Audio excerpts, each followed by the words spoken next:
নমস্কার, শুভঙ্কর কয়াল ইউটিউব চ্যানেলের পক্ষ থেকে আপনাদের সবাইকে স্বাগত। ফুড এসআই এক্সাম কালকে থেকে কি হচ্ছে আশা করি আপনারা সবাই দেখেছেন, এবং আমারও অনেক ভীতি রয়েছে এই ব্যাপারে যে আমি যে কথাগুলো বলছি তার জন্য আমার বিরুদ্ধেও বা কোনো স্টেপ নেওয়া হবে কি না। কারণ এই সময় দেখা হয়েছে রিসেন্ট অনেকগুলো এক্সাম্পল দেখতে পারি আমরা, যেখানে যে অপরাধ করে তার বিরুদ্ধে স্টেপ নেওয়া হয় না, যে প্রতিবাদ করে তার বিরুদ্ধে অনেক সময় স্টেপ নেওয়া হয়ে গিয়ে থাকে। তো সেই জন্য আমারও অনেকটা রিস্ক নিয়েই বলা যায় এই ভিডিওগুলো বা এই কথাগুলো বলতে হচ্ছে। কালকে থেকে দেখতেই পাচ্ছেন, কালকে ফার্স্ট শিফটের এক্সাম, ফুড এসআইয়ের ফার্স্ট শিফটের এক্সাম কোশ্চেন আউট হয়ে গেল। পিএসসি তার অফিসিয়াল নোটিফিকেশানে এবং অ্যাডমিটেড ইনস্ট্রাকশানে পরিষ্কার ক্লিয়ারলি বলে দিয়েছে যে কাউকে কোশ্চেন বাড়ি নিয়ে যেতে দেওয়া হবে না। কেন নিয়ে যেতে দেওয়া হবে না? কারণ 6টা শিফটে এক্সাম হবে, তার জন্যে যদি কোশ্চেন বাইরে আউট হতে থাকে তার মানে স্টুডেন্টরা কোশ্চেনের প্যাটার্ন জেনে যাবে, পরের শিফট স্টুডেন্টের সুবিধা হবে, এটসেট্রা অনেক রকম কারণ থাকতে পারে, সেই সব কারণের ব্যাখ্যায় আমি যাচ্ছি না। যেহেতু পিএসসি অফিসিয়ালি যদি বলে দেয় যে কোশ্চেন বাড়ি নিয়ে যেতে দেবে না, কাউকেই কোশ্চেন নিয়ে যেতে দেওয়া হয়নি, তারপরে কী করে সেই কোশ্চেন পরীক্ষা চলাকালীন এবং পরীক্ষার পরেই সেই কোশ্চেন সোশ্যাল মিডিয়ায় ভাইরাল হয়ে যায়। এটা গেলো ফার্স্ট শিফটের ব্যাপার। প্রত্যেকটা শিফটেই একই জিনিস হচ্ছে, first shift, second shift, third shift, প্রত্যেকটা শিফটের কোশ্চেনই কিন্তু বাইরে আউট হচ্ছে। এবং তার সাথে সাথে আরও কিছু জিনিস ভাইরাল হয়েছে যেগুলো যেগুলো যেমন গতকাল একটা স্ক্রিনশট আমি ভিডিও কমিউনিটিতে পোস্ট করেছিলাম, সোশ্যাল মিডিয়া থেকে নেব এবং স্টুডেন্টরা পাঠিয়েছিল আমাকে সেটা। সেখানে দেখা যাচ্ছে যে একটা হোয়াটসঅ্যাপের স্ক্রিনশট টাইপের, সেখানে দেখা যাচ্ছে টাইম রয়েছে 11:45 সকালে। সেকেন্ড শিফটের প্রশ্নের উত্তর দাগ নাম্বার দিয়ে 1, 2, 3, 4 করে 100 পর্যন্ত প্রশ্নের উত্তর কিন্তু সেখানে দিয়ে দেওয়া হয়েছে, এবং সেটা 11:45 টাইম অনুযায়ী। এবার জানি না সেটা কোনোভাবে এখন এআইফাইয়ের যুগে টাইম চেঞ্জ করে দিয়ে কিছু করা হয়েছে কিনা, সেটার বিষয়ে আমি জানি না। তবে ওটা যদি সত্যি হয় তাহলে কি হচ্ছে, তাহলে পরীক্ষা শুরুর আগে পরীক্ষার উত্তর আপনারা পেয়ে যাচ্ছেন। আজকেও একটা জিনিস সোশ্যাল মিডিয়ায় ভাইরাল হচ্ছে, এবং আমার টেলিগ্রাম গ্রুপেও অনেকে সোশ্যাল মিডিয়ায় ভাইরাল হয়েছে দেখে সেটা পাঠিয়েছেন এবং আমাকে এই বিষয়ে বলার জন্য বলেছেন তারা। সেখানেও দেখা যাচ্ছে এরকম 1, 2, 3, 4 করে 100 পর্যন্ত এরকম লেখা, এবং সেখানে দাগ নাম্বার দিয়ে উত্তর লেখা, এবং সন্দেহ করা হচ্ছে যে এটা এখন বর্তমানে যে এক্সামটা চলছে, অর্থাৎ fifth shift, food SI fifth শিফটের এক্সাম যেটা এখন চলছে 12:30 থেকে 2 পর্যন্ত, তার কোশ্চেনের অ্যান্সার। তবে এটা এখন আমাদের কনফার্ম করার কোনো জায়গায় আমরা নেই, এই কারণেই নেই কারণ এখনও পরীক্ষা চলছে। তার পরীক্ষা দিয়ে যখন স্টুডেন্টের বাইরে আসবেন তারা যদি কনফার্ম করেন যে হ্যাঁ এটা এই শিফটের এই উত্তরগুলো ছিল, তাহলে সেটা আমরা তখন কনফার্মলি বলতে পারবো। যাই হোক, কথার কথা আমি ধরে নিলাম যে কোশ্চেন আউট হয়নি, সবটাই মিথ্যে, বা এই যে উত্তর আউট হচ্ছে এগুলো সব মিথ্যে, সব ধরে নিলাম। কিন্তু পিএসসি যখন বলছে যে প্রশ্ন কেউ নিয়ে যেতে পারবে না, সেই প্রশ্ন বাইরে আসছে কি করে? সেটাই তো পরীক্ষার অস্বচ্ছতা। যা হবে কি হবে, আমার তো এইটুকুই দাবি যে অবশ্যই তদন্ত হোক এবং পিএসসি অবশ্যই সঠিক স্টেপ নিক। স্টুডেন্টরা কতদিন আর সহ্য করবে? মানে সব কিছু সহ্য করতে করতে একটা সময় দেওয়ালে পিঠ থেকে যায়, এখন স্টুডেন্টদের সেই অবস্থা। ফুড এসআইয়ের মতো একটা এক্সাম যেখানে পোস্ট মাত্র 480টা, 13.5 লাখ স্টুডেন্ট পরীক্ষা দিতে যাচ্ছে। 13.5 লাখ স্টুডেন্ট এত কষ্ট করে এতদিন প্রায় 1-1.5 বছর ধরে প্রিপারেশন নিয়ে তারা পরীক্ষা দিতে যাচ্ছে, এবং কিছু দুর্বৃত্তরা তার মধ্যে কী করছে, কোশ্চেন আউট করছে, উত্তর আগে থেকে বানিয়ে নিয়ে যাচ্ছে, বা তারা যে করে হোক মানে দুর্নীতি করে তারা চাকরি পেয়ে যাবে। তাহলে এই 13.5 লাখ স্টুডেন্টের ফর্ম ফিল আপ করার দরকার কী ছিল? তাদের থেকে যে পিএসসি ফর্ম ফিল আপ করার জন্য এত করে টাকা নিল, সেই টাকা নেওয়ার দরকার কী ছিল? আর আমরা স্টুডেন্টরা প্রত্যেকে বলবে না, কেন বলবে না?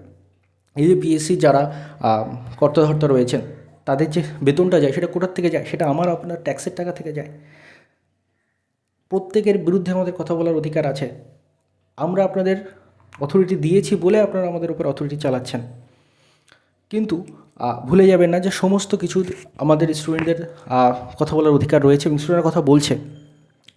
একটা জিনিস স্টুডেন্টদের পক্ষ থেকে আয়োজন করা হয়েছে, যেটা আমি আপনাদের কালকেই আমি কমিউনিটিতে পোস্ট করে দিয়েছিলাম, আজকে আবার বলছি সেটা, যে পিএসসিকে মেল করুন, যে যেখানে যা স্ক্রিনশট দেখতে পাচ্ছেন সবগুলো নিয়ে পিএসসিকে মেল করুন যে এইগুলো সোশ্যাল মিডিয়ায় এসেছে, এর তদন্ত হোক, দরকার হলে এই এক্সাম বাতিল করা হোক। এই মাত্র 13.5 লাখ ক্যান্ডিডেটের এক্সাম আপনি 6টা শিফটে নিচ্ছেন, আপনি তো দুর্নীতি করার জায়গা করে দিয়েছেন স্টুডেন্টদের। এরপরে কি হবে? এরপরে হয় দুর্নীতি করে কিছুজন চাকরি পাবে, সেটাও যেমন খারাপ, তেমনি আবার কি হবে, আপনি অনেক লুফল রেখে দিলেন। এই লুফলগুলো থাকলো, তার মানে কি এক্সাম শেষ হবে, আবার কোর্টে কেস চলে যাবে, 5-6 বছর এই জিনিসটা আবার ঝুলে থাকবে। মানে চাকরি বাকরি কিচ্ছু হবে না।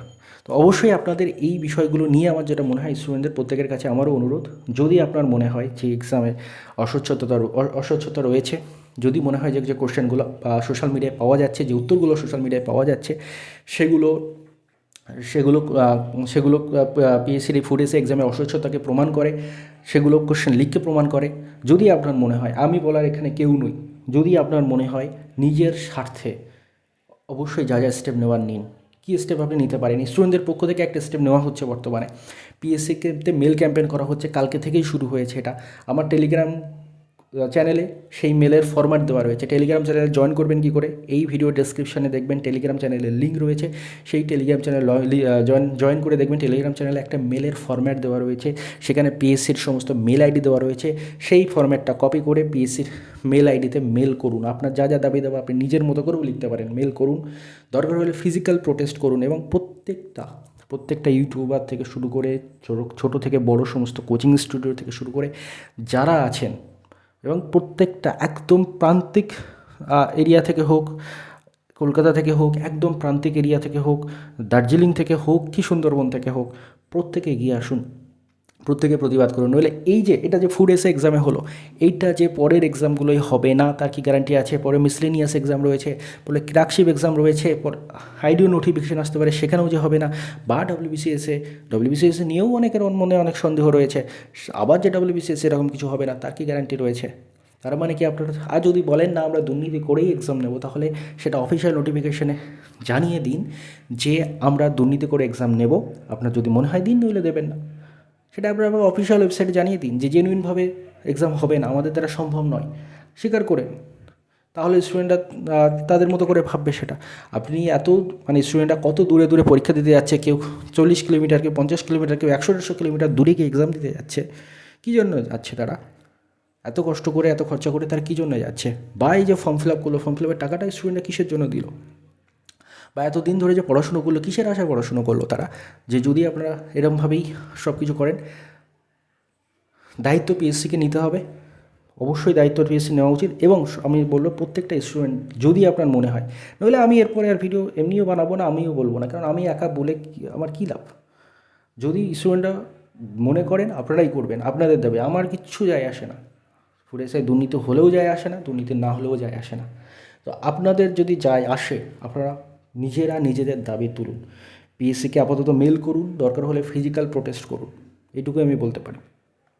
তো অবশ্যই যেটা দেখতে পাচ্ছেন আপাতত সোশ্যাল মিডিয়ায় যা যা ঘটছে সেগুলো অ্যাজ প্রুফ হিসাবে মেলের সঙ্গে অ্যাটাচ করে দিন। পিএসসি তদন্ত করুক যে এই স্ক্রিনশটগুলো, এই ফটোগুলো কোথা থেকে প্রথম তোলা হয়েছে, প্রথম কোথায় পোস্ট করা হয়েছে, তাদেরকে রীতিমতো তাদের বিরুদ্ধে স্টেপ নেওয়া হোক, এবং যে সেন্টার থেকে এগুলো হয়েছে সেই সেন্টারের এক্সাম বাতিল করা হোক। দরকার হলে পুরো নতুন করে এই এক্সাম পুরোটাই বাতিল করা হোক, এবং নতুন করে রি-এক্সামিনেশন নেওয়া হোক, এবং সেটা একটা শিফটে নেওয়া হোক। এর আগে যদি ভুল না করে থাকে টেট এক্সাম হয়েছিল, বহু সংখ্যা ক্যান্ডিডেট ছিল এর থেকে বেশি। সেই টেট এক্সাম যদি একদিনে নেওয়া যায়, তাহলে মাত্র 13.5 লাখ ক্যান্ডিডেটের ফুড এসে এক্সাম একদিনে নেওয়া যাবে না কেন? একদিনে এক্সাম নিন, এই জিনিসগুলো আশা করি হবে না তখন। যাই হোক, এটাই আমার বলার। স্টুডেন্টরা প্রত্যেকে নিজের স্বার্থে নিজের দাবি তুলুন, নিজেরা যদি দাবি না তোলেন কোনো দিন কিছু হবে না। আর প্রত্যেকটা ইউটিউবার থেকে শুরু করে বিভিন্ন কোচিং ইনস্টিটিউটের যে ইউটিউব চ্যানেল রয়েছে, ফেসবুক পেজ রয়েছে, সেখানে স্টুডেন্টরা গিয়ে তার তলায় নিজেরাই কমেন্ট করুন যে আমাদের পাশে দাঁড়ান। শুধু তাদের কাজ কোর্স বিক্রি করা নয়, বা আপনাদের ভাওতা দিয়ে ইনকাম করা নয়, বা শুধু ওই বলে দিল। কিছু কিছু ইউটিউব চ্যানেল তো বলছে যে আমরা 100% কমন দিয়েছি ফুড এসআইতে। বাবু 100% কমনও দিয়েছেন, সেটা মানে কীরকম কমন দিয়েছেন সে সবাই জানে। তো যাই হোক, তো সেও যদি আপনারা দাবি করতে পারেন, তা এই জিনিসটা, এই ইস্যুটাও তো তোলা উচিত আপনাদের স্টুডেন্টদের স্বার্থে। যে স্টুডেন্টদের স্বার্থে যদি আপনি 100% কমনও দিয়ে থাকেন, বাট স্টুডেন্টদের স্বার্থে তো আপনার এই প্রতিবাদটাও করা উচিত যে এত মানে সোশ্যাল মিডিয়ায় কোশ্চেন লিক এটসেট্রা হচ্ছে এর বিষয়ে। তো স্টুডেন্টদের নিজেরা আমি বারবার করে যে জিনিসটা বলছি, আপনারা নিজেরা একত্রিত হন, নিজেরা দাবি তুলুন। আপনারা নিজেরা যদি কিছু না করেন, কেউ আপনাদের পাশে দাঁড়িয়ে কিছু করতে পারবে না। আমি এই 1-2 দিন বলতে পারবো খুব বেশি হলে, আপনাদের সাপোর্ট না পেলে আমিও কিছু বলতে পারবো না, কেউই বলতে পারবে না কিছু। ওই জন্য নিজেরা কিন্তু এই জিনিসের বিরুদ্ধে রুখে দাঁড়ান। ধন্যবাদ সবাইকে ভিডিওটি মন দিয়ে দেখার জন্য।